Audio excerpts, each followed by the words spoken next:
comfortable is rule one. And if you start off comfortable and something becomes uncomfortable, adjust and get comfortable again. If your nose itches, scratch it. If your leg is cramping, straighten it. Do what you need to do. As my old teacher Maharishi used to say, better 5 seconds of scratching than 5 minutes of itching.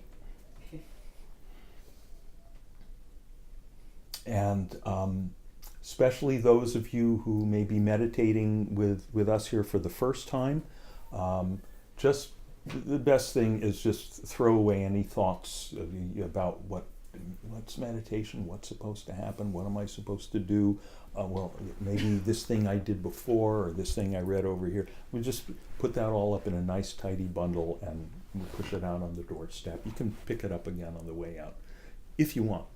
But for now, just don't do anything I don't tell you to do. And I'm not going to tell you a lot. Okay? We're good? Okay.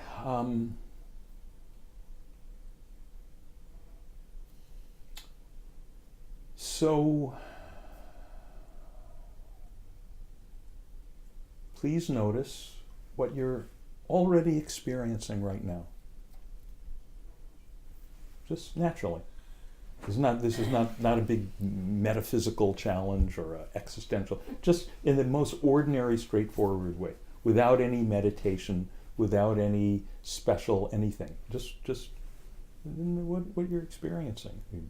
We see things, right? Or we see colors and shapes, and I see certain colors and shapes here, and then a very brief moment later, my mind says, "Oh, chair." So now there's colors, shapes, and thought. And notice that happens automatically. You're not trying to go chair. Sometimes as we get a little older, wait, what's that thing? What's that person's name? But in general, thoughts just come along. Shapes come along, colors come along, sounds come along, sensations come along, moods come along. Everything just comes along on its own. Yes, it just kind of shows up here in the stage of our awareness. Like some character kind of stumbles backwards onto the stage and isn't sure what he's doing there. It's just, okay, here I am.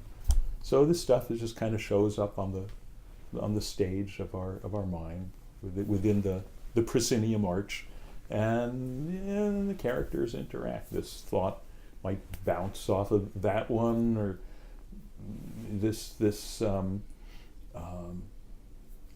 whatever. You hear a sound, and then maybe there's a thought. Wait, is that a car door, or is that a what? There's no, from our side, notice just that there's no effort involved. There's no planning involved. There's no managing involved. There's just this beautiful ease, this beautiful, graceful, natural effortlessness of the way stuff shows up in our awareness. So isn't it nice to be able to just luxuriate, bask, right? Kick back, and just in the those lazy boy recliners. This is like the lazy boy of the mind, the lazy boy of consciousness. So we're just kicking back in our lazy boy and letting this stuff show up. Even to say let it show up. How would we not let it show up? It's going to show up. We don't even have the job of people say, oh, just let it happen. We don't even have the job of letting stuff happen. We just say, well, it's going to happen. And it's happening now. And it's happening now.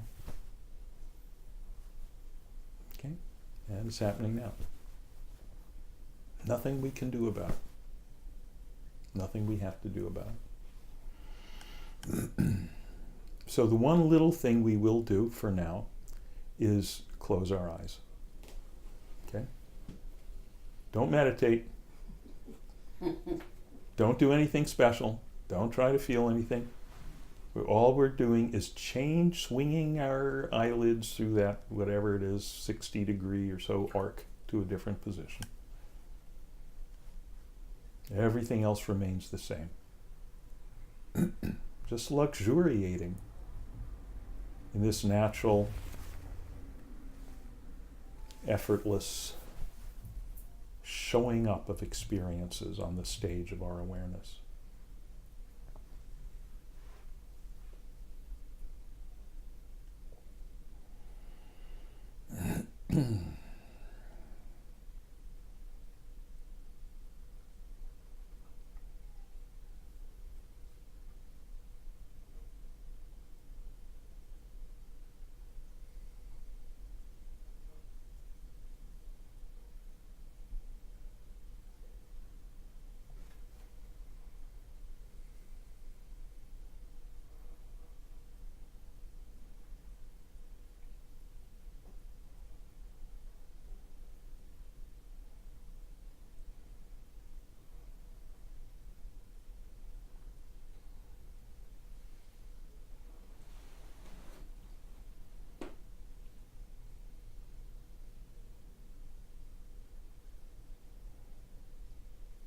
So just luxuriating, just kicking back and basking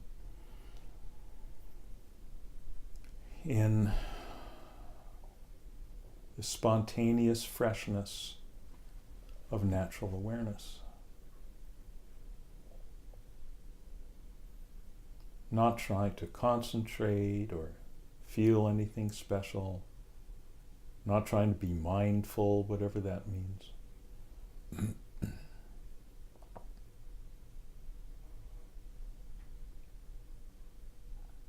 Just being, not doing, just being.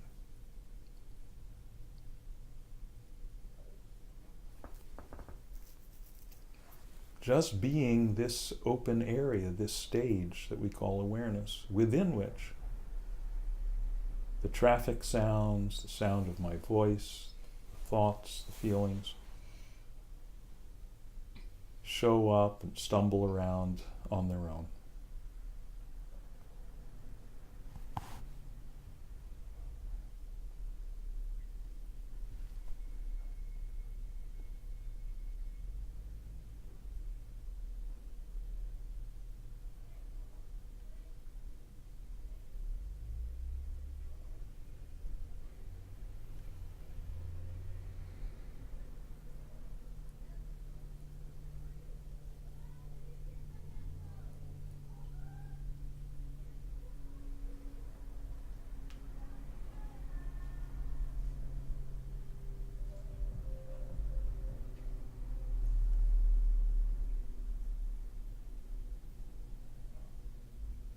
At any point, if you find yourself seizing on any of the things that show up, like seizing on a particular thought or resisting a particular thought or feeling, whatever it is, just relax your grip on that. There's nothing wrong. That's all part of the process. You find yourself seizing on something, you find your grip has tightened on something, and you relax your grip. And a while later, you might find your mental grip has tightened around something else, trying to hold on to some feeling or resist some feeling or obsessing on a particular thought, or whatever it might be. And once again, just relax your grip. Relax back into yourself. Relax back into this natural, open awareness, which is just like the open space of the stage.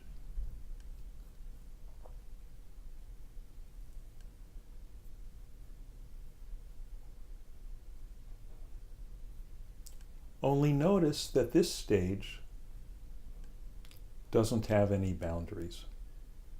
This stage does not have a proscenium arch to define it.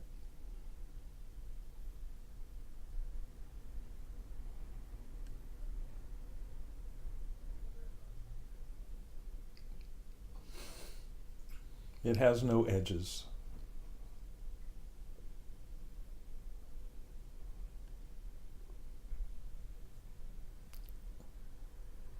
Of course, it has no color. Space doesn't have a color.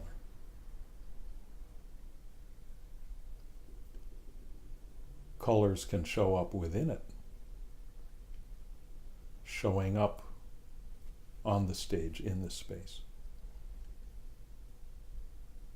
Space doesn't have a sound. It's silent. It's silence.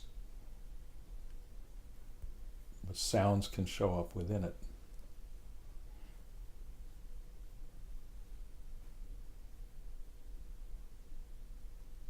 It doesn't have a story. Completely just neutral, open space. But all our stories, all our thoughts, all our memories and plans show up within it.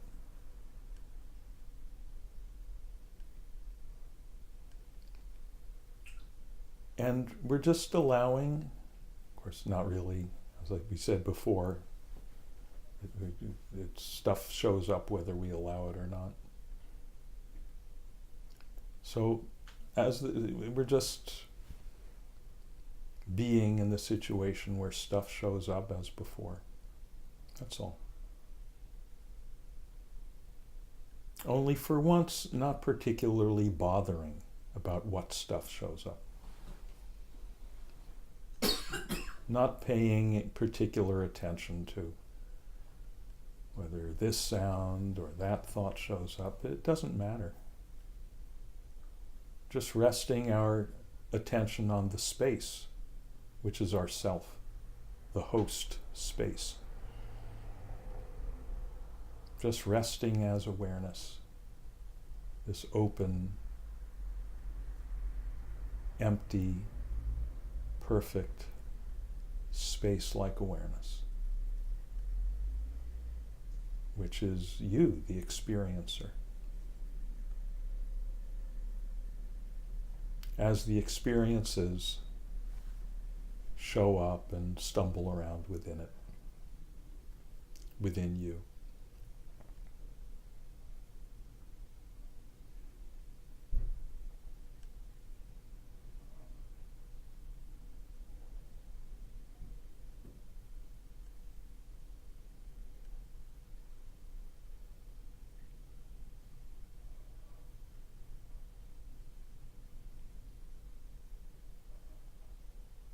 So just rest as awareness, that's all. That's simple. Like open space. Just rest as awareness.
Nothing to remember, nothing to be careful of.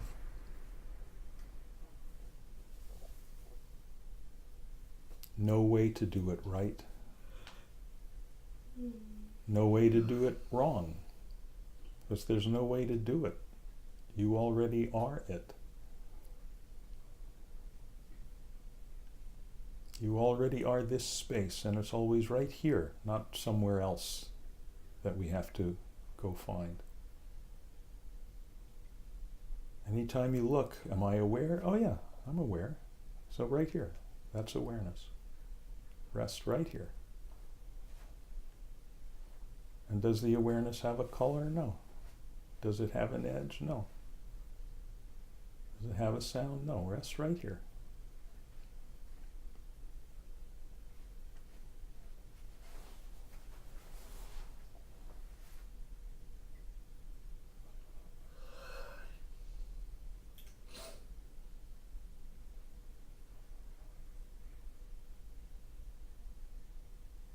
It's always right here, and we can always rest in it. We can always let go into it, marinate in it, like soaking in a hot tub.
Sometimes you might suddenly realize, oh geez, I've been off on this long train of thoughts.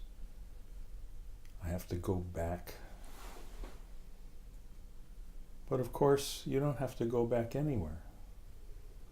All those thoughts are happening right here in this empty, open space of awareness.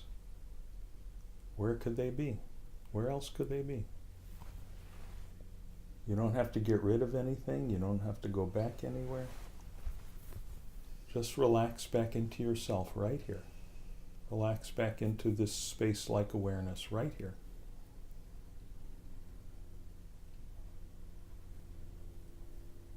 Right where you've been all along.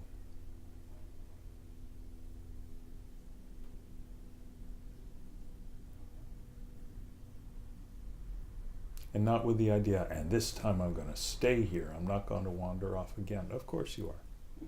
Perfect.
You might notice that as the thoughts come and go within this space-like awareness, as the sounds come and go within this space-like awareness, sensations,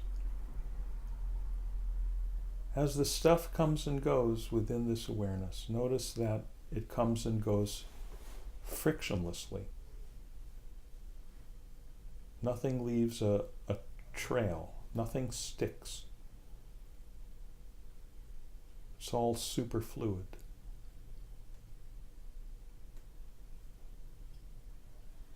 The awareness in that sense is like a mirror.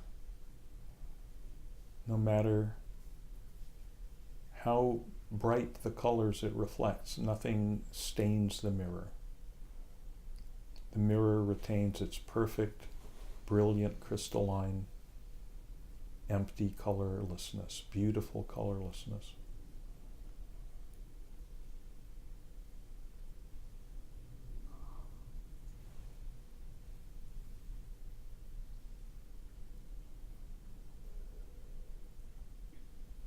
And whether something we would call beautiful or something we would call ugly reflects in the mirror doesn't care. It doesn't pick and choose.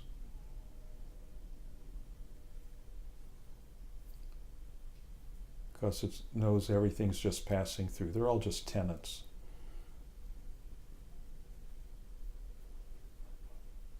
On short stay. So we just remain as this space-like, mirror-like, open, friction-free, stain-free, immaculate, perfect, jewel-like, empty awareness. As we already are.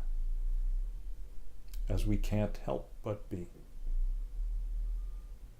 We're just for once noticing how it is. And we're just for once relaxing into it, surrendering into it, marinating in it.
Now keep the eyes closed and take a couple of minutes to gently start bringing the body back to a more active state. Kind of like waking up from a nice long nap.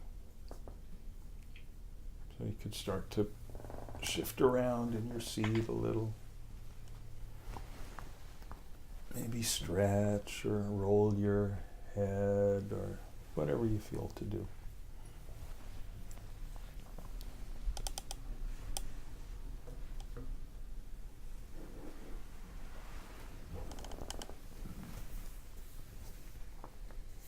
Might want to stretch your limbs, maybe squeeze your palms together to get the blood flowing again, or maybe rub your face or your scalp a little.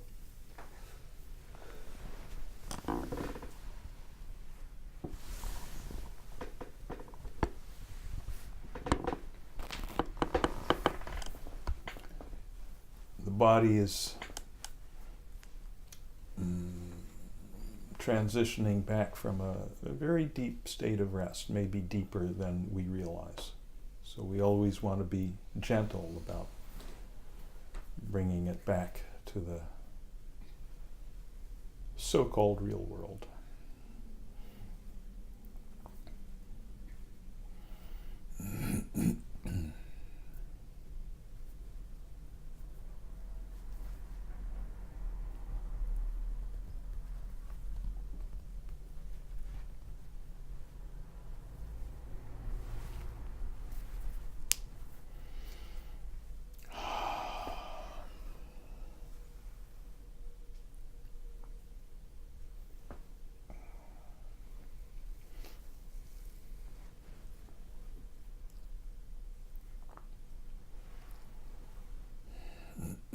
And when the body feels ready, you can try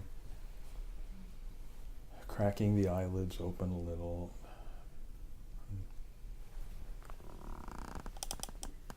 Eventually opening them up.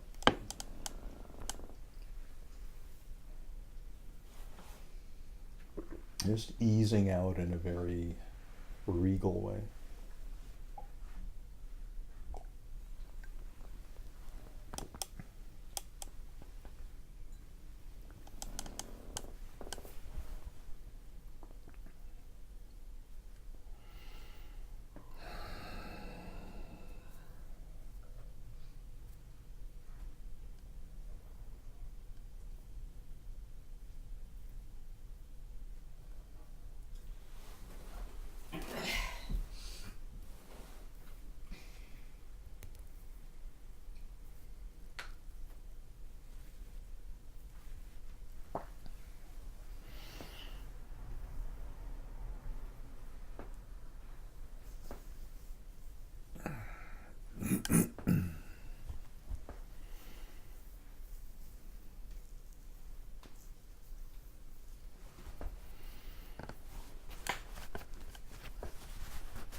Okay.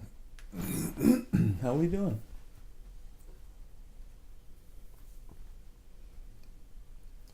Everybody okay? Yeah. Did not want to come back. Didn't want to come back. No. Yeah, So yeah. nice. Yeah, that's great. Yeah. Yeah, well, congratulations. You know,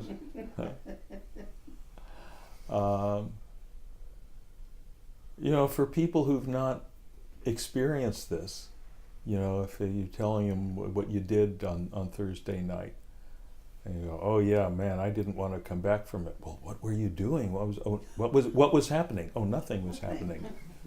What were you doing? Oh, I wasn't doing anything. Well, what was going on? I was on a couch. You know. And the good news, I didn't want to come back. The good news is what this is all about is for, you know, dipping into that place where, oh yeah, why would you ever want to come back from this? It's just, as Maharishi said, my just favorite words from him, it's just nothing, but there's something very good about it. Yeah. Right? Now you know what that means. The first time you heard me use that phrase, that may not have, you're like, what? Right? But see, you know, you've kept with the practice, you keep doing this, and as your experience of it deepens and deepens and clarifies, oh yeah, it's just nothing, but there's something sublime about it. Yeah. So the good news is that's always available. And sometimes it's going to be really clear and dramatic and, oh yeah, just, you know, well, I'm done, leave me here. And sometimes not. And that's important to always bear in mind. Some sessions you sit down, you're just going to be perking away like Mr. Coffee. And that's fine too. That's part of the process. That has to happen. You've had meditations like that, right? Okay. And partly, and because the ones where you're perking away, it's not that you're doing anything different, because we're not doing anything. We're just resting as awareness. The 3 magic words, rest as awareness. 3 words to remember, if you remember nothing else. Okay? Rest as awareness. That's the core instruction here. Everything else is just kind of footnotes to that. We're always aware. Everything else is stuff we're aware of. It's experiences. We're the awareness. We're the experiencer. Oh, just rest in that. It's always right here. Easy peasy.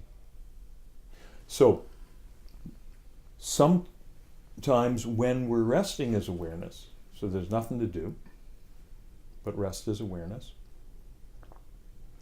And sometimes it's just very obvious. Oh yeah, right here, and it's so luxurious, and it's so great and blissful. And sometimes, what is awareness? What that doesn't make.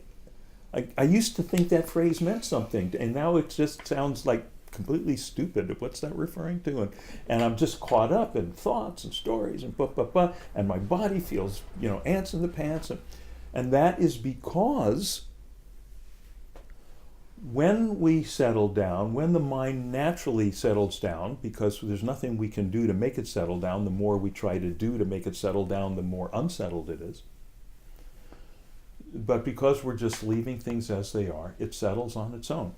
And the body being connected with it settles on its own. If we had you hooked up to, the appropriate machines, would have shown your oxygen consumption going down. You might have even had a thought at one point, gee, I don't feel like I've been breathing much for the last 15, 20 minutes, whatever. And those machines would measure that. Your oxygen consumption goes down, all the metabolic activity goes down, galvanic skin resistance changes, the lactate level in your blood, the changes, the brain waves become more synchronized between the left and right hemisphere. It changes more from beta waves to alpha waves, and from alpha waves to theta waves, and all this stuff.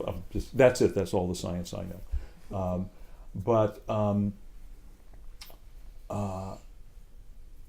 But you don't have to know what those changes. If someone said to you, okay, switch to theta waves, we wouldn't know how to do it. But fortunately, Mother Nature takes care of it. We just have to let Mother Nature drive and know that we're just along for the ride. So the good news is that it's always right there, and it's easier than paying attention right now to a guy speaking a sentence. It's easier than that. Okay, and then the really good news, the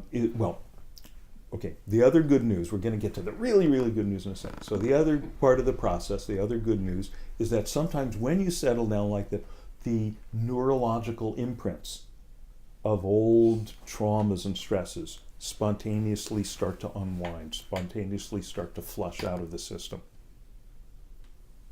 And when they do that, that's when we might feel ants in the pants. That's when we might feel unsettled. And that's when, because that's a neurological activity, that will often stimulate a bunch of corresponding thoughts. So suddenly we're obsessing about this, we're thinking about that, and we think we have to resolve it. You're never going to resolve it.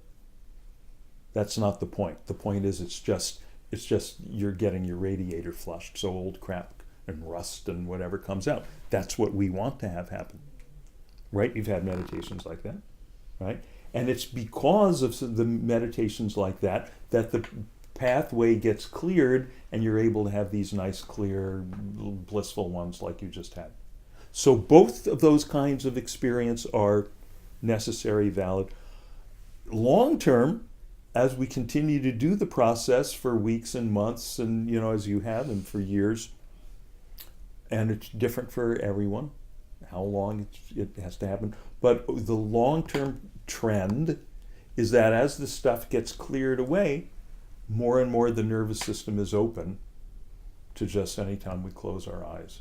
Oh yeah, it's right there. We can just rest in this. We're going more and more in that direction. And then the really, really good news is that as the nervous system gets really nice and clear, we don't even have to close our eyes. So when you just said, I didn't want to come back, this is the really, really good news. You don't have to. That's where all this is pointing. All this is pointing to living in that place that you experienced. But so that we don't have to have our eyes settled, we don't have to have the body melting into the couch, that we can be as 100% clear in that place of the beautiful, boundless, colorless, edgeless, problemless emptiness of awareness itself, of being itself. We can be abiding in that in every moment without doing anything, because it's our very nature. It's the very nature of us. It's the very nature of existence. That's what all the great prophets and philosophers, and that's what they all say in different language. And just, it's right here. How did I miss this? It's the most natural thing in the world. It's nothing special about it, and it's not a Buddhist thing or a metaphysical thing. It's not a thing. It's existence. All right. How is everyone else missing it? That's what the experience starts to become. Don't they see how easy it is? Don't they see themselves creating these conundrums and problems for themselves? So there's no coming out. And that's all these big words like enlightenment and realization and all that's cosmic consciousness. That's what that refers to. That's all. Nothing else. Anything else that's seems more flashy but that's some phenomena that may happen to some people on the way, or that sometimes people get a little colorful in their narratives, because colorful sells. But some of these people you see up here and the little pictures and the little statues, that's why they're here. They're just there because they're there, right? And they're there not for you to emulate or worship, to emulate. Yeah. To emulate. They're there to remind us and to inspire us. Oh yeah, this is us. This is what we're here for. It's possible. So I didn't want to come out. I didn't want to come back. Good news. You don't have to. You just keep doing what you're doing, which is not even doing, but showing up for it. You sit there, and it just comes down to that. The really, if you really want to, and for the people doing that for the first time here in the room or here in YouTube land doing it for the first time, and maybe you got a really dramatic settling down experience like that subjectively, maybe little glimpses, maybe not even sure, but oh yeah, maybe I feel a little more relaxed. I felt like something settled, and that's fine. That's perfect, because it's Mother Nature is driving the car exactly right at every moment. She never misses a beat. So the main thing is, if you really want to find out if that's really possible, spoiler alert, it's possible. Ultimately, it's inevitable. It's like if we keep dancing around this swimming pool, it's got all the banana peels around the edges. Sooner or later, you've got to fall in. We can't. This thing of walking around not knowing what we are, thinking we're just 100 and something pounds of meat, rather than we're boundless beings. We can't keep up that charade forever. That charade that we're playing on ourselves. Eventually we're going to fall in the pool. It's just physics. It's got to happen. So there's a wonderful saying from Richard Baker Roshi, an American Zen master, who said, enlightenment is an accident. Meditation makes us accident prone. Okay? So we can't make the bus of enlightenment run us over, but we can get out there in the middle of the street for it. We have to show up. And the way you do that is at home, showing up every day. If you really want to check this out, every day show up on the couch or show up on your meditation cushion or your chair or your favorite park bench, whatever it is. It's really good to do it the same time every day, just so you always get to it. I mean, the time doesn't matter much. Except some people, if it's late at night, they feel it's a really good time. Or late at night, no, I'm too tired and foggy then. Or after a heavy meal, I'm too dull then. So, for me personally and Yaffa, we like to get up in the morning and, right after our morning shower, maybe stretch a little and sit then. And then you're kind of charged up for the day. Some people it's going to be when you come home from work or school and sit then. Or when you're on the coffee break or the lunch break or whatever it is. But it's just really, really good to do it every day. And that sets up a kind of rhythm. The nervous system starts getting used to, kind of a momentum. Out into activity, into beingness. Out here into doing, in here into being. Like that. It's kind of momentum. And for a while that just is really important. Later on becomes much less important. Because more and more, what is this out and in about? That's silly. For a while it's the most non-silly thing in the world, and then it eventually becomes kind of silly. What else? Other questions or comments? Or This can help you stay sober. it sure Not- can help not you stay smoke sober. or drink or do any drug. Yeah, And yeah. it can really help you like stay away from all that. Absolutely. It absolutely can help you stay sober and help you stay away from anything that's harmful. Yeah, hurtful substances. Yeah, yeah. And some hurtful substances come in a bottle or in a syringe. Some of them come in a hateful political speech that a lot of people these days are addicted to. Some people, something, whatever it is, for some people it's all kinds of habits and bad habits about the way they treat other people, the way they maybe emotionally or verbally abuse other people or abuse themselves. And we know that stuff's destructive, right? We know that the thing, whatever bottle you tend to run to, it's going to destroy you. But also, how to do that. You've had a lot of practice, right? And, it's a habit. It's a habit. It's a routine that we love routines. It's much easier. We can't get up it's too much work to get up in the morning. Okay, how am I going to eat today? And how am I going to, we had to have these routines. But if your old routine, your old habit is doing that harmful thing, there's a saying, it's hard to break an old habit, but it's easy to adopt a new habit and then let the new habit kind of crowd out the old one. And it just so happens that this habit of daily meditation, daily so-called meditation, daily just resting as awareness, resting in this open, empty, space-like, mirror-like awareness. Because as it becomes more and more clear, we're marinating in bliss. When you're marinating in bliss, as you come out, quote unquote, some of that bliss stays with you. That it's a different way of functioning for the nervous system. More and more the nervous system learns how to function, how to be, so that you can walk and talk and chew gum and do your work, whatever it is, while the nervous system can continue to reflect the experience of that bliss of beingness at the same time. That's enlightenment. There's nothing mysterious about it.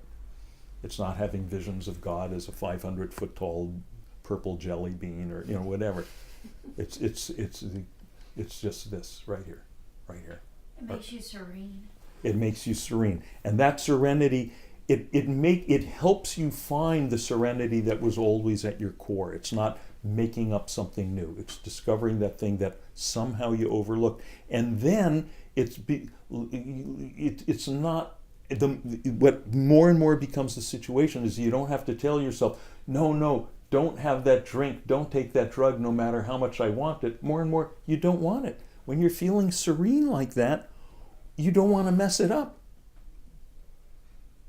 Or you just don't need to escape. Yeah, you don't need to escape. Your life here becomes just fine. I remember years ago seeing a T-shirt that said, "Rebel, go crazy, or be an artist."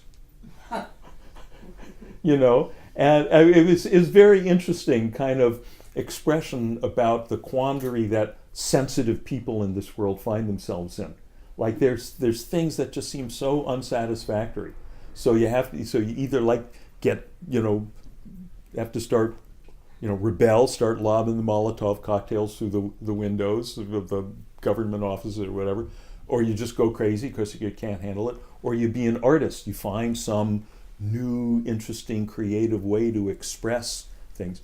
But I want to add a fourth one. Rebel, go crazy, be an artist, or wake up. Wake up to what you are. That's another response to it. And they're not mutually exclusive. It doesn't mean that then you can't be politically active. It doesn't mean that you can't then be a creative artist.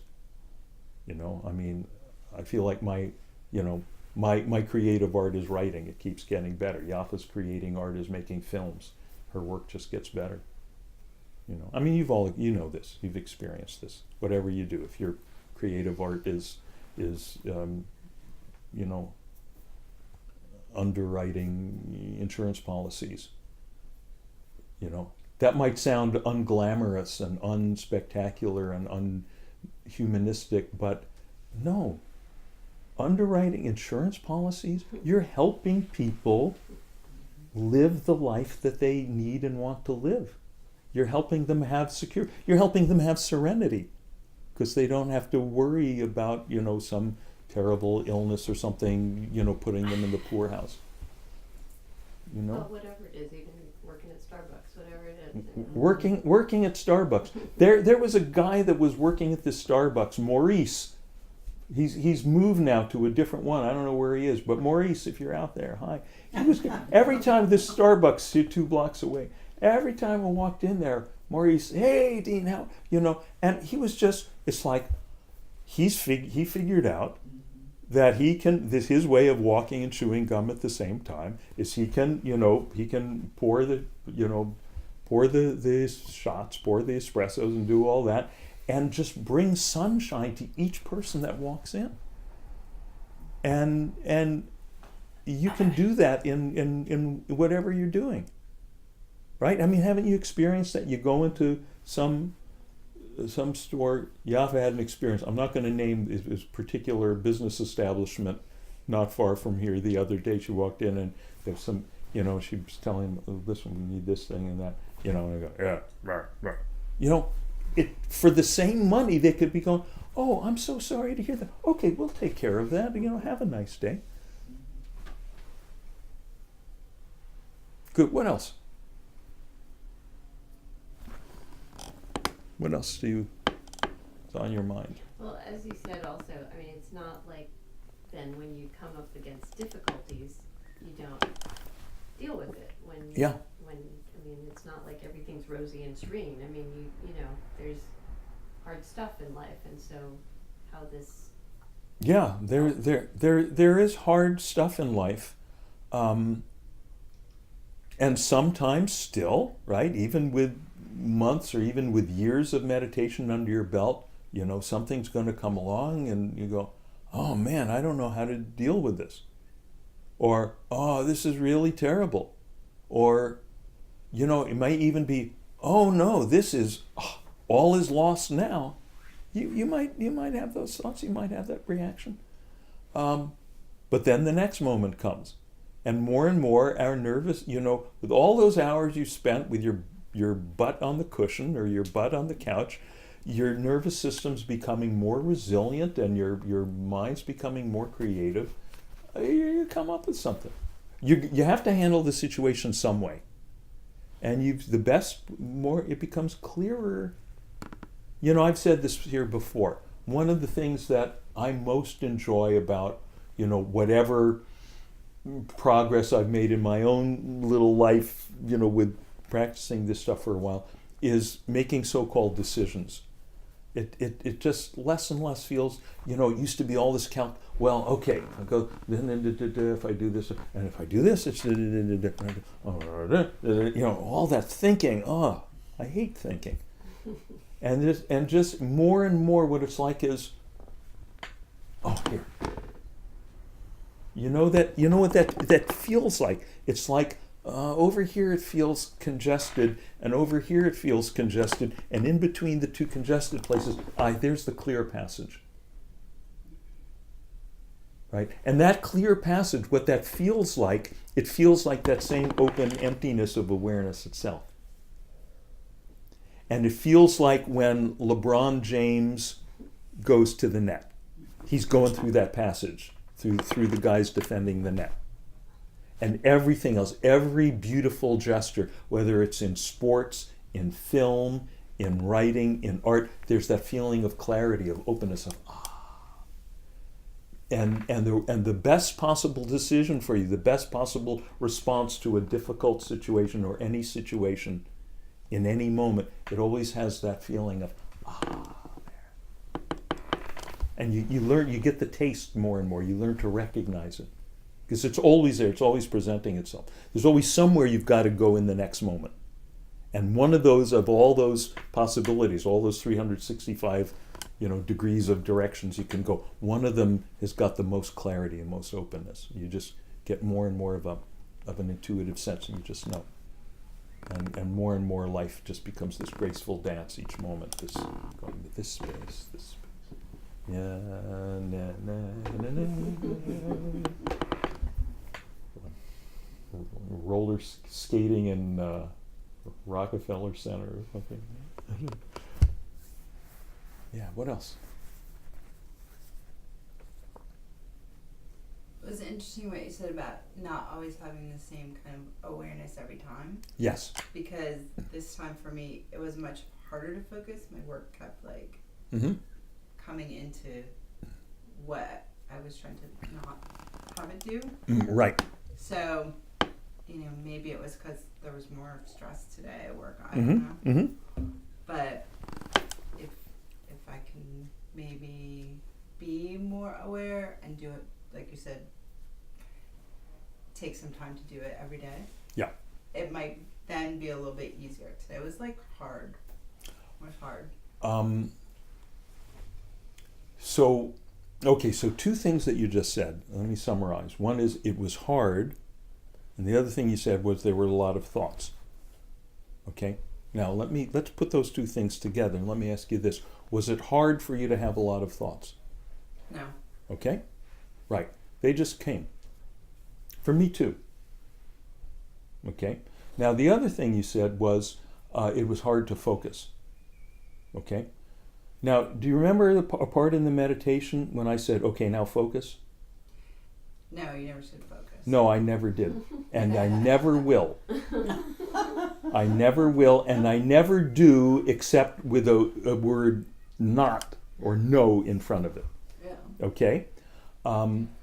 See, what's going on there, and this happens to everyone, especially, kind of early in their career with this. Everyone goes through this, so you're right on track. Perfect.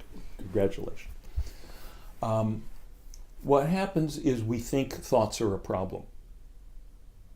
We think, this thought shouldn't be here. This is a pain in the ass thought. It's a thought about the crap at work. I came here tonight. I schlepped myself across town to sit down here to leave those thoughts behind. They came with me. Right?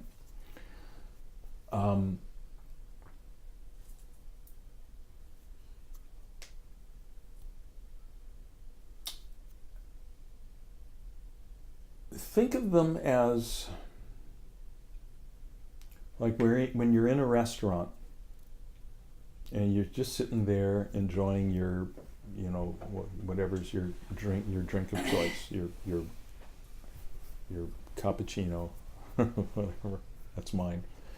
And I was just sitting there enjoying it, and then all of a sudden you start saying, oh man, these people having all these conversations at these other tables.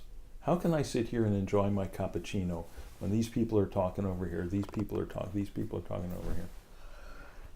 This is hard. So then so maybe I'll if I go around to each table and shush those people, then I can enjoy my drink. Okay? How well will that work? Okay? It won't work well. You can't do it. It can't be accomplished. That's the bad news. The good news, it's completely unnecessary. It's completely misguided. It doesn't really happen that way. We just sit there, and the conversations, there's some stuff happening in the background. It only becomes a problem if we decide that it's not supposed to be there.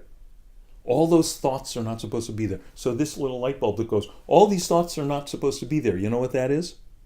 That's a thought. That's another thought. So what we do is we don't particularly pay attention to what any of the thoughts are, including that thought. We don't oppose them. That's important. Right? We don't try to clear them away. And we don't buy into them.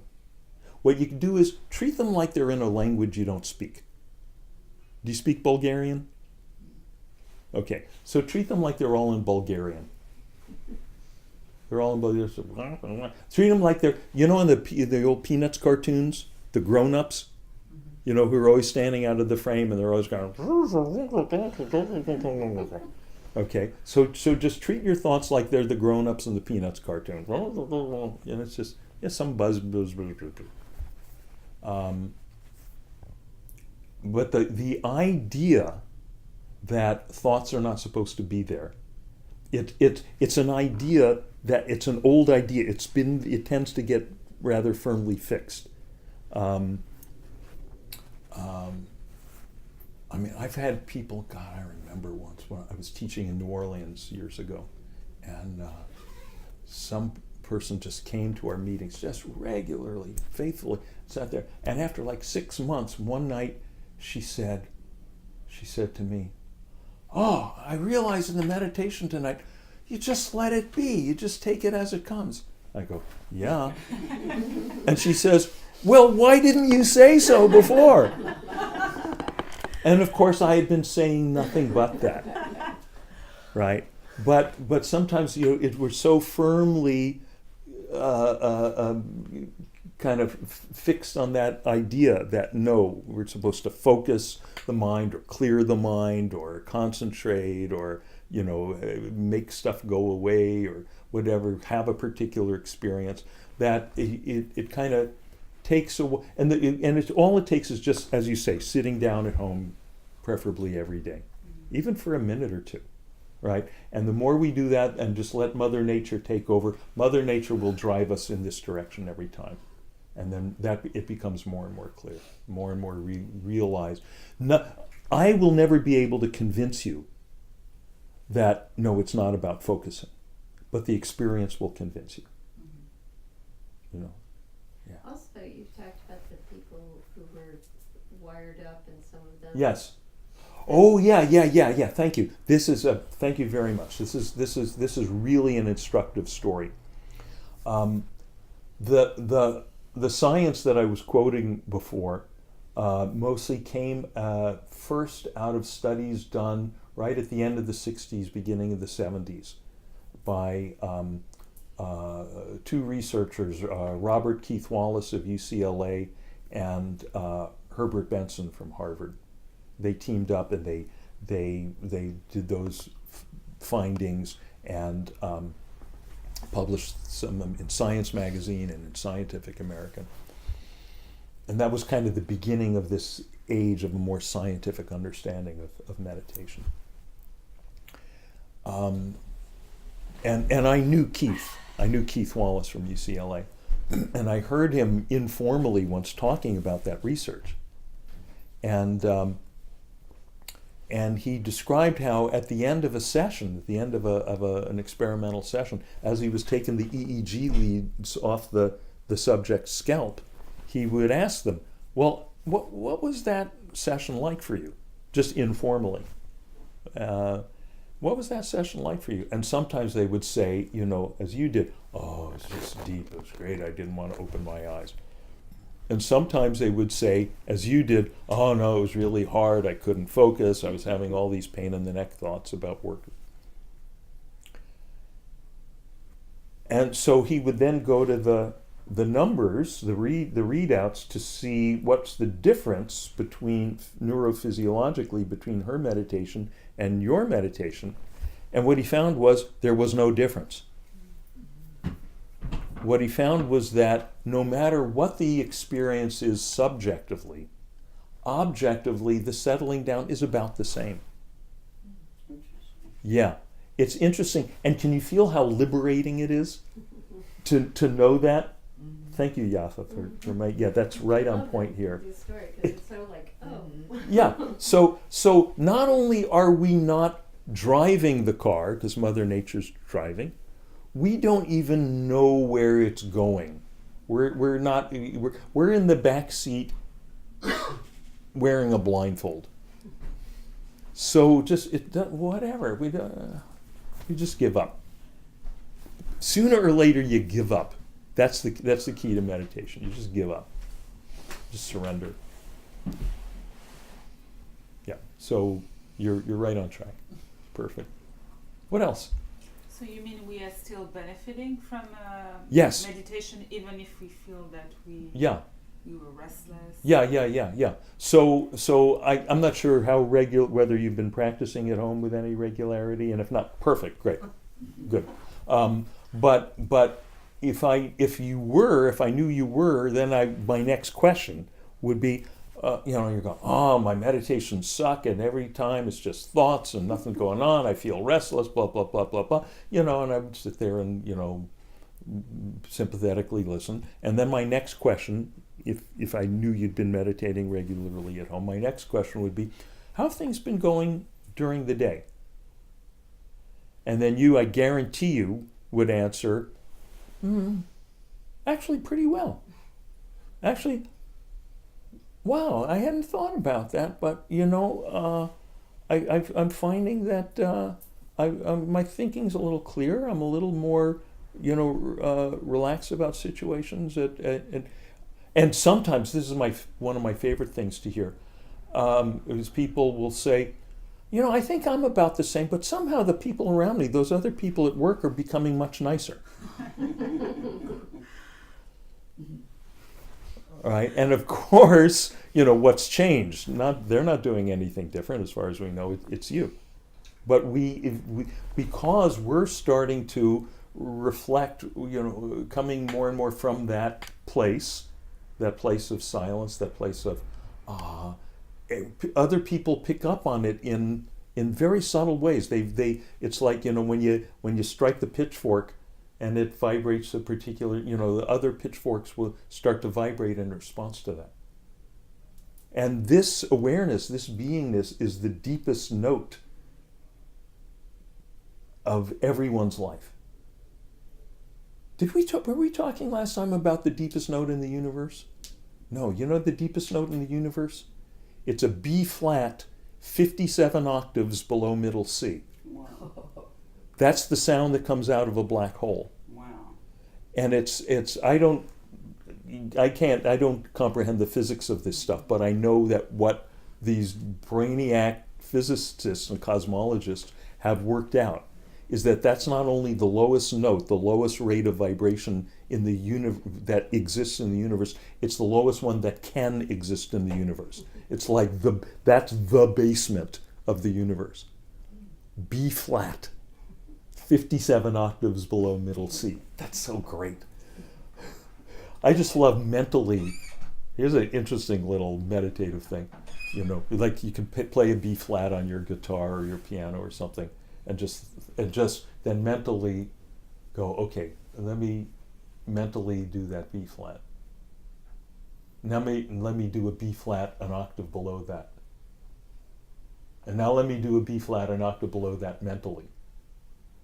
Right? Now, very quickly you're getting lower than the threshold of human hearing.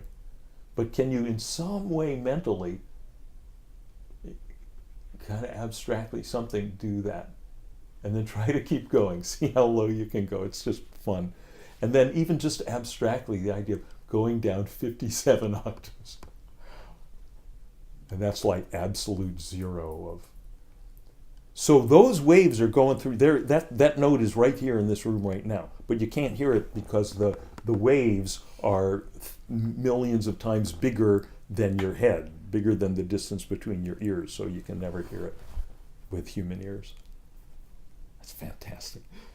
What was I talking about? Oh yeah. So right. So the note that everyone vibrates to is this beingness. This beingness is what's behind even that B flat. This is the real basement, the sub-basement. Right. The soil that the basement is in, something like that. So yeah, other people pick up on it, and other people become nicer. Yeah. Yeah, Margaret? I was glad to hear you say that sometimes, because my experience was more like hers tonight. Yeah. I started to have images that weren't pleasant. Yeah. And then I tried to get rid of them.